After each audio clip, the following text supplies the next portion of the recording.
రాజమహేంద్రవరంలో పర్యటిస్తున్నారు. గోదావరి పుష్కరాల ఏర్పాట్లను పరిశీలిస్తున్నారు. అధికారులతో సమీక్షా సమావేశం కూడా అక్కడే నిర్వహిస్తున్నారు. పుష్కర ఘాట్ నుంచి కోటిలింగాల ఘాట్ వరకు పడవలో ప్రయాణించి పుష్కరాలకు సంబంధించిన ఏర్పాట్లను పరిశీలిస్తున్నారు. అనంతరం రాజమహేంద్రవరం కార్పొరేషన్ కార్యాలయంలో అధికారులు ప్రజాప్రతినిధులతో సమావేశమవుతారు. ఇక పూర్తి సమాచారాన్ని మా కరెస్పాండెంట్ సాంబశివరావు అందిస్తారు. సాంబశివరావు, ఇప్పుడు ఎక్కడి వరకు చేరుకున్నారు డిప్యూటీ సీఎం పవన్ కళ్యాణ్? ఇంకా ఎంతసేపట్లో మున్సిపల్ కార్యాలయానికి చేరుకుని అక్కడ సమీక్షా సమావేశం నిర్వహిస్తారు? మనం చూసుకుంటే కనుక రాజమండ్రి పర్యటనలో భాగంగా ఏదైతే గోదావరి పుష్కరాలకు సంబంధించి వాటికి సంబంధించినటువంటి పని ఏవేవి విషయాలు ఉన్నాయో, అదేవిధంగా కాలుష్యానికి సంబంధించి జల కాలుష్య నియంత్రణ క్షేత్రస్థాయిలో పరిశీలన చేసేందుకైతే పవన్ కళ్యాణ్ అయితే రాజమహేంద్రలో బోట్లో పర్యటన చేస్తున్నారు. ఈ బోటుకు సంబంధించి ఇప్పటికే మనం చూస్తే కనుక గోదావరి పుష్కర సన్నద్ధ జల కాలుష్య ప్రాంతాలను పరిశీలిస్తూ ప్రత్యేకంగా ఏర్పాటు చేసినటువంటి బోట్లు ఆయన ప్రయాణం చేస్తా ఉన్నారు. ఆయనతో పాటు గోదావరి జిల్లా కలెక్టర్, అదేవిధంగా రాజమండ్రి కార్పొరేషన్ కమిషనర్, ఇతర అధికారులు కూడా ఆయనతో పాటు ఉంటూ అక్కడ సమాచారాన్ని అయితే వాళ్ళు తెలియజేస్తున్నటువంటి పరిస్థితి. మొత్తంగా మనం చూస్తే కనుక పుష్కరాలకు సంబంధించి కోటిలింగాల ఘాట్ వరకు కూడా బోట్లో ప్రయాణించి నదీ తీర ప్రాంతాలను అయితే పరిశీలన చేస్తున్నటువంటి పరిస్థితి. నల్లా ఛానల్ పరిశీలన, అదేవిధంగా బోటులో ఈ ప్రాంతాల్లో ఎక్కడెక్కడైతే ఆయనకి కాలుష్యానికి సంబంధించినటువంటి ఉంటాయో వాటన్నిటిని కూడా ఆయన పరిశీలన చేసి వాటిని ఎలా ప్రక్షాళన చేయాలనేది కూడా అటు అధికారులకు అయితే సూచనలు అయితే చేస్తున్నటువంటి పరిస్థితి. ఆ పుష్కరాల టయానికి మొత్తం అంతా కూడా అక్కడ ఎటువంటి అవాంఛనీయ సంఘటనలు జరగకుండా ఏర్పాట్లతో పాటు అట్లా మనం తీసుకోవాల్సినటువంటి కాలుష్యానికి సంబంధించి తీసుకోవాల్సినటువంటి చర్యలపైన కూడా, అంటే భక్తులు ఈ నదిలో వేసేటటువంటి వస్తువులు కావచ్చు, వాటన్నిటిని కూడా ఎలా క్లీన్ చేయాలనే అంశాలను కూడా అక్కడ చర్చిస్తున్నట్టు కూడా మన సమాచారం ఉంటుంది. ఈయన తదనంతరం నగరపాలక సంస్థ కార్యాలయం జిల్లా అధికారులతో ఉన్నత సమస్య స్థాయి సమీక్ష సమావేశాన్ని కూడా మరికొద్దిసేపట్లో ఆయన ప్రారంభించనున్నారు. మొత్తంగా మనం చూస్తున్నట్లయితే ఈ ఏర్పాట్లను అయితే ప్రత్యేకంగా ఆయన ఈసారి జరిగేటటువంటి గోదావరి పుష్కరాలను అయితే ఒక ప్రెస్టీజ్ ఇష్యూగా తీసుకోవడం జరిగింది. ఎందుకంటే మనం చూసాం ఇప్పటికే యూపీలో జరిగినటువంటి కుంభమేళాలో అక్కడ అనుసరించినటువంటి కొన్ని విధానాలు ఉన్నాయి. అక్కడ ఎప్పటికప్పుడు వాటర్ని క్లీన్ చేసే విధానం కూడా అక్కడ నుంచి కూడా అక్కడ ఏ విధంగా చేశారో ఆ విధానాన్ని కూడా ఇక్కడ చేయాలనే ఆలోచన కూడా ఉన్నట్టుగా కూడా అటు అధికారులతోటి పవన్ కళ్యాణ్ చెప్తున్నట్టుగా తెలుస్తుంది. అంటే యూపీలో కుంభమేళా తరహా అక్కడ కొన్ని లక్షల మంది రోజు కూడా నదీ స్నానానికి వచ్చినప్పటికీ కూడా ఎటువంటి అవాంఛనీయ సంఘటనలు జరగకుండా, ఎటువంటి కాలుష్యానికి సంబంధించి కూడా ఇబ్బంది లేకుండా ఎప్పటికప్పుడు తీసేయడం, దానికి సంబంధించినటువంటి యంత్రాలు నదిలోనే ఉంచడం, నదిలో ఉంచిన యంత్రాలు స్వీకరించిన వాటిని లారీల ద్వారా కావచ్చు, ఇతర వాహనాల ద్వారా బయటికి తరలించి వాటిని మళ్ళీ సపరేట్ గా విభజించి వాటిని ఖననం చేసే ప్రక్రియ. కానీ వీటన్నిటినీ కూడా అధికారులతో ఆయన చర్చిస్తున్నట్టుగా తెలుస్తుంది. అట్లాగే మనం చూస్తున్నట్లయితే కనుక ఒక రాజమండ్రి ప్రాంతాన్ని కాకుండా పూర్తిగా ఆంధ్రప్రదేశ్ వ్యాప్తంగా వ్యాపించినటువంటి గోదావరి నదీ పరివాహక ప్రాంతాలు మనం చూసుకుంటే కనుక గోదావరి 5 పాయలుగా విడిపోయినటువంటి పరిస్థితి, కొన్ని చోట్ల 3 పాయలుగా ఉన్నటువంటి పరిస్థితి.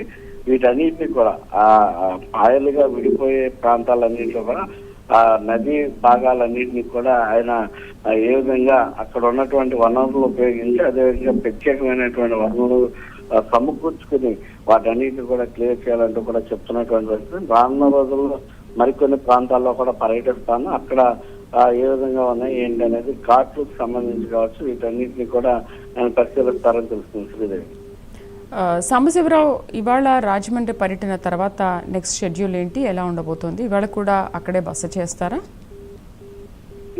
మనం చూస్తే కనుక రాజమండ్రిలో ఈ రోజు కూడా ఆయన ఉండేటటువంటి అవకాశం కనిపిస్తుంది. ఏదైతే ఇప్పటికీ మనం చూసుకున్నట్లయితే కనుక కందుల దుర్గేష్, ప్రజాప్రతినిధులు, అధికార యంత్రాంగం ఆయనతో రాత్రే కలిసి ఆయనకి స్వాగతం పలికినటువంటి వ్యక్తి. కాకినాడ ఎంపీ కూడా ఈ యొక్క కార్యక్రమంలో ఉన్నారు. పంతో నానాజీ, బత్తుల బలరామకృష్ణ, జిల్లా కలెక్టర్, ఎస్పీ, అదేవిధంగా ఆ జనసేన పార్టీ నాయకులు అయితే మాత్రం ఆయన్ని కలిసి రాత్రి నుంచి కూడా మాట్లాడుకున్నటువంటి పరిస్థితి. దానికి సంబంధించి కొంత ప్రత్యేకంగా అక్కడ లోకల్ గా అంటే ఉమ్మడి తూర్పుగోదావరి జిల్లాకు సంబంధించినటువంటి కొంతమంది నాయకులతో కూడా ఆయన ప్రైవేట్ గా భేటీ అయ్యేటటువంటి అవకాశం కూడా ఉంది. ఆ తదనంతర కార్యక్రమంలో ఆయన కంటిన్యూగా అక్కడ ఉండటానికి, అక్కడ ఉన్నటువంటి పరిస్థితులు సమయాభావాన్ని బట్టి ఆయన మరో నిర్ణయాన్ని అయితే తీసుకునేటటువంటి అవకాశం కనిపిస్తుంది. శ్రీదేవి 6:54 అవుతుంది. 6:50 కోటిలింగాల పుష్కర ఘాట్కు చేరుకుంటారని తెలుస్తోంది.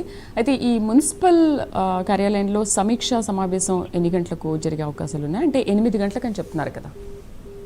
అంటే శ్రీదేవి ఇప్పటికే ఆయన బోట్ లో ప్రయాణం చేస్తా ఉన్నారు. ఇప్పుడు ప్రజెంట్ మనం చూస్తే కనుక ఆయన బోట్ లో ప్రయాణం చేస్తా ఉన్నారు. దానికి సంబంధించినటువంటి అంటే నదిలో కాబట్టి మనకి అవకాశం లేకపోయింది, కానీ ఆయన బోటు ప్రయాణం అయితే స్టార్ట్ చేశారు. ఈ ప్రయాణం పూర్తయిన తర్వాత 8-8:30 కావస్తుంది ఆ కార్యాలయానికి చేరుకుని అక్కడ సమీక్ష నిర్వహిస్తారు. అంటే గతంలో ఏ విధంగా చేశారు, గతానికి జరిగిన ఇప్పటికీ ఉన్నటువంటి పరిస్థితులకి విభిన్నమైనటువంటి పరిస్థితులు ఉన్నాయి.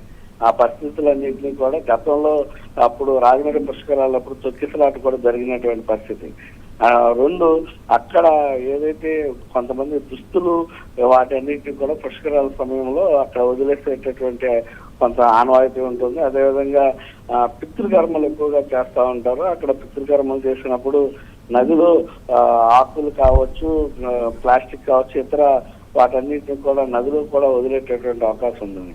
దానికి సంబంధించి కాలుష్యం ఎక్కువగా వచ్చేటటువంటి అవకాశం ఉంది. కాబట్టి వాటిపైన అంటే ప్లాస్టిక్ వదిలినప్పుడు మనం ఏ విధంగా చేయాలి, వస్త్రాలు కానీ ఇతర వస్తువులు వదిలినప్పుడు మనం ఏ విధంగా రియాక్ట్ అవ్వాలి, వాటిని ఏ విధంగా క్లీన్ చేయాలి. ఆ క్లీన్ చేసే ప్రక్రియలో భాగంగా మనకి సంబంధించి ఎటువంటి వసతులు ఉన్నాయి, ప్రభుత్వం దగ్గర వాటిని క్లీన్ చేయడానికి సంబంధించినటువంటి పరికరాలు ఏ విధంగా ఉన్నాయి, వాటిని ఏమన్నా బయట నుంచి ఏమైనా తెప్పించాలా, అదేవిధంగా ఎంత ఎక్స్పెన్సివ్ అవుతుంది, అంటే దానికి సంబంధించి ఎంత డబ్బు అయ్యేటటువంటి అవకాశం ఉందని కొంత ఇప్పటికే వాటికి నిధులైతే కేటాయించినప్పటికీ కూడా దానికి సంబంధించి ఇంకా మరికొంత ఏదైతే దానికి సంబంధించినటువంటి మరికొంత ఇది కావాల్సి ఉంది. కాబట్టి వాటన్నిటిని కూడా చేసుకోవడానికి ఆయన మనం పరిశీలన చేస్తున్నటువంటి పరిస్థితి. మొత్తంగా మనం చూసుకున్నట్లయితే కనుక నిమ్మల రామానాయుడు కూడా ఈ పర్యటనలో పాల్గొన్నట్టు కూడా తెలుస్తుంది. మొత్తంగా చూసుకుంటే కనుక ఈ పర్యటనలో ఉప ముఖ్యమంత్రి అంట జనవరి శాఖ మంత్రి నిమ్మల రామానాయుడు, నాదెండ్ల మనోహర్, అదేవిధంగా చందుల దుర్గేష్, ప్రభుత్వ MLC P Hariprasad, Rajamahendra MP Daggubati Purandeswari, అదేవిధంగా urban MLA Adireddy Srinivas, Rajamahendra rural MLA Gorantla Butchi Chowdary, Rajanagar MLA Bathula Balaramakrishna కూడా పాల్గొన్నటువంటి పరిస్థితి. అధికార బృందం మనం చూసుకున్నట్లయితే కనుక Panchayati Raj commissioner and joint secretary Krishnavega, principal secretary Kantilal Dande, కాలుష్య నియంత్రణ మండలి chairman P Krishnaiah, collector Keerthi Chekuri, SP D Narasimha Kishore, అదేవిధంగా joint collector Y Megha Swaroop, అదేవిధంగా మున్సిపల్ కమిషనర్ రాహుల్ మీనా తదితరులు అయితే ఈ యొక్క ఆయనతో పాటు పవన్తో పాటు నదిలో పరిశీలనకైతే చేస్తుంది. మిషన్ క్లీన్ కృష్ణా గోదావరి కాల్వల డైరెక్టర్ బిసి కిషోర్ కుమార్, అదేవిధంగా పిసిబి మెంబర్ సెక్రటరీ శరవణ్ కూడా తదితరులు అయితే అధికారులు కూడా దీంట్లో పాల్గొన్నట్టు వస్తుంది. మొత్తం అంతా కూడా మనం ఇప్పుడు ఆయన పర్యటన చేసేటటువంటి ప్రక్రియ స్టార్ట్ అయింది. ఈ పర్యటన ప్రక్రియ తదనంతరం అయితే మాత్రం అధికారులతో పూర్తిగా సమీక్ష సమావేశంలో ఆయన పలు కీలక నిర్ణయాలు కూడా తీసుకోబోతున్నారు. పలు కీలక నిర్ణయాలు అంటే మనకు చూసినట్లయితే కనుక కాలుష్యానికి సంబంధించి పెద్దపేట వైపు ఆయన పలు నిర్ణయాలు అయితే తీసుకోబోతున్నారు. అదేవిధంగా మత్స్య సంపదకు సంబంధించి అదే నదిలో కూడా మత్స్య సంపద కూడా ఎక్కువ ఉండేటటువంటి అవకాశం ఉంటుంది. కాబట్టి ఆ మత్స్య సంపదకి కూడా ఎలాంటి హాని జరగకుండా, అదేవిధంగా నదిలో ఉన్నటువంటి కొంత ఇసుక మేటలు ఇవన్నీ ఉంటాయి, వాటికి సంబంధించి ఎక్కడన్నా ఈ వదిలినటువంటి కాలుష్యానికి సంబంధించి అక్కడ ఏదైనా పేరుకుపోయినప్పుడు అక్కడేం చేయాలి, ఆ ప్రాంతాల్లో ఎటువంటి చర్యలు తీసుకోవాలి, ఎక్కడ మెరకలు ఉన్నాయి, ఎక్కడ లోతు ఉంటుంది నది, దానికి సంబంధించి ప్రజలు ఎక్కడ అప్రమత్తంగా వ్యవహరించాలనే వాటికి సంబంధించి కూడా పలు కీలక నిర్ణయాలు అయితే అధికారుల ద్వారా తెలుసుకుని వాటికి సూచించే కార్యక్రమాన్ని అయితే పవన్ కళ్యాణ్ చేయబోతా ఉన్నారు. అదేవిధంగా నదిలో బోట్లు అంటే ఈ యొక్క గోదావరి పుష్కరాలు జరిగే సమయంలో బోట్లకు సంబంధించి అదేవిధంగా బోట్లతోటి నదులు దిగే వారికి సంబంధించినటువంటి రక్షణ కోసం మరికొన్ని చర్యలు ఈ విధంగా మనం చూసుకున్నట్లయితే కనుక పవన్ కళ్యాణ్ రానున్నటువంటి సమీక్షా సమావేశం అంటే మరికొద్దిసేపట్లో జరగనున్నటువంటి సమీక్షా సమావేశంలో ఇప్పుడు మనం చెప్పుకున్నటువంటి అధికారులందరితోటి ప్రతి ఒక్కరితోటి ఒక్కొక్కరి వద్ద నుంచి కూడా కొన్ని వారి యొక్క అనుభవపూర్వకమైనటువంటి అభిప్రాయాలు సేకరిస్తూనే వారి వద్ద నుంచి సమస్యను ఏ విధంగా రెక్టిఫై చేయాలనే అంశాలను కూడా ఆయన తీసుకుంటూ ఆయన దగ్గర ఉన్నటువంటి సలహాలను కూడా వారి అధికారులకు అయితే ఇస్తారు. 2 బ్యారేజ్ చేసుకుంటూ మేనేజ్మెంట్ ఒక కమిటీని కూడా ఫాలో అప్ చేసేటటువంటి అవకాశం ఉంది, ఫామ్ చేసేటటువంటి ఉంటుంది. ఈ కమిటీకి కూడా ఏదైతే అటు అధికార యంత్రాంగాన్ని ఇటు వేరే ప్రజల్ని కూడా మమేకం చేసుకుంటూ వారందరినీ కూడా కలుపుకుంటూ కూడా ముందుకెళ్తారని మనకు సమాచారం ఉంటుంది. సాంబశివరావు, అయితే ఏర్పాట్ల విషయంలో భక్తులకి ఎటువంటి అసౌకర్యాలు కలగకుండా ఈసారి పకడ్బందీగా ఎలా చేస్తున్నారు? ఎందుకంటే దేశ విదేశాల నుంచి రావచ్చు, పుష్కరాలు అనగానే ఇతర జిల్లాల నుంచి ఇతర రాష్ట్రాల నుంచి కూడా చాలామంది వస్తారు. సో లాస్ట్ టైం జరిగిన కిక్కిస్లాట జరగకుండా ఈసారి ఏ విధంగా ఏర్పాట్లు చేస్తున్నారు? అంటే భక్తులు 1 by 1 వెళ్లేలాగా ప్రత్యేకించి ఏమైనా ఏర్పాట్లు చేస్తున్నారా? పోలీసు భద్రతా వ్యవస్థ ఎలా ఉంది? ఇది ఇప్పుడే మనకి అందిన సమాచారం. గోదావరి పుష్కరాల కాలుష్య సమీక్ష సమావేశాన్ని కూడా స్టార్ట్ చేయాలని నిర్ణయించుకున్నటువంటి పరిస్థితి.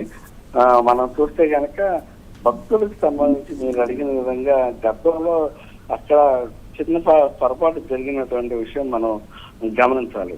ఆ చిన్న పొరపాటు వల్ల ప్రజల ప్రాణ నష్టం కూడా కలిగినటువంటి అంశాన్ని ఇప్పుడు అధికారులు అయితే మాత్రం గుర్తు తెచ్చుకుంటా ఉన్నటువంటి పరిస్థితి. అధికారులు మనం చూస్తే కనుక ఈ యొక్క పర్యటనలో భాగంగా గతంలో జరిగినటువంటి అపశృతులు ఏవైతున్నాయో వాటన్నిటినీ కూడా పవన్ కళ్యాణ్కి వివరిస్తున్నారు. ఏ ప్రాంతంలో ఎలాంటి అపశృతి జరిగింది, దానికి గల కారణాలు ఏంటి, ప్రజలు ఎక్కడ ఎక్కువగా వస్తారు, ఎక్కడ ఏ రాష్ట్రాల నుంచి ప్రజలు వస్తారు, అదేవిధంగా ఏ జిల్లా నుంచి కూడా ప్రజలు ఇక్కడికి వస్తారు అనే అంశాన్ని కూడా పరిగణలోకి తీసుకుంటున్నటువంటి పరిస్థితి మనం చూస్తా ఉన్నాం. తెలుగు రాష్ట్రాల్లోనే అత్యంత విశ్వసనీయంగా నమ్మేటటువంటి ప్రాంతం గోదావరి పుష్కరాలు. గోదావరి పుష్కరాలు అంటే ప్రతి ఒక్కరికి కూడా అదొక పెద్ద అనుభూతి అనమాట. భావోద్వేగానికి లోనేటటువంటి భావన ఉంటుంది అక్కడ. ఎందుకంటే గోదావరి పుష్కరాల్లో పితృకర్మలు కనుక చేస్తే కనుక పితృ దేవతలు శాంతిస్తారంటూ కూడా వారందరూ కూడా గోదావరి పుష్కరాల సందర్భంలో అక్కడ చేసేటటువంటి ప్రక్రియ ఉంటుంది. మొత్తంగా మనం చూడాలి. పవన్ కళ్యాణ్ సంబంధించి ఇప్పుడు విజువల్స్ కూడా మనకు అందుబాటులో ఉన్నాయి. మనం వాటిని కూడా ప్లే చేస్తాము. రైట్ సాంబశివరావు. సో అది